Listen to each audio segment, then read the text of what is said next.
ahora sí es probable que estemos. The proposal to reform Mexico's retirement pension plan comes from the current ruling party, Morena, and its founder, President Andrés Manuel López Obrador.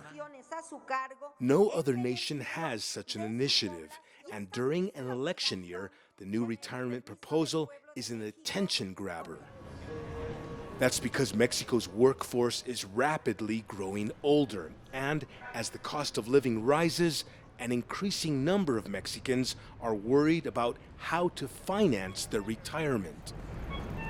According to the latest census, the number of Mexicans who are 65 years old or older is around 15 million, and that number is expected to double in the next 25 years.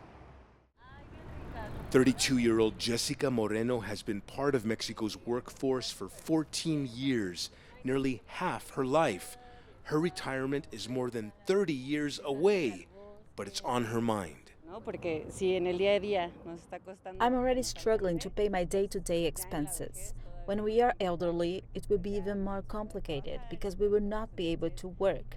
So yes, it is something that I need to take into consideration, and yes, it makes me nervous. Mexico's workforce is made up of about 60 million people. They can retire at age 65 if they've worked more than 38 years.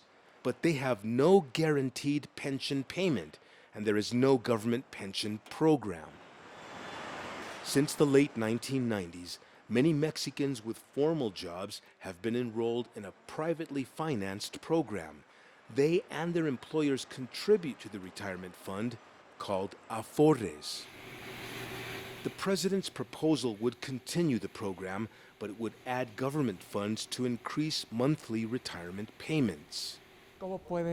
Diego Diaz is an expert on public finances at the Mexican Institute for Competitiveness. He says the main question is how the government would pay for this. Another challenge is finding enough votes to change the Constitution. At this moment, the Morena Party does not have enough votes to pass the measure. It would need to create alliances with opposition parties to make changes of this nature to the Constitution. During an election, that's complicated, because the opposition would have to approve the president's projects. Analysts say the president's full salary pension proposal will likely fail in the Senate, but it could lead to more votes for the Morena Party in June's presidential election. Franc Contreras, CGTN, Mexico City.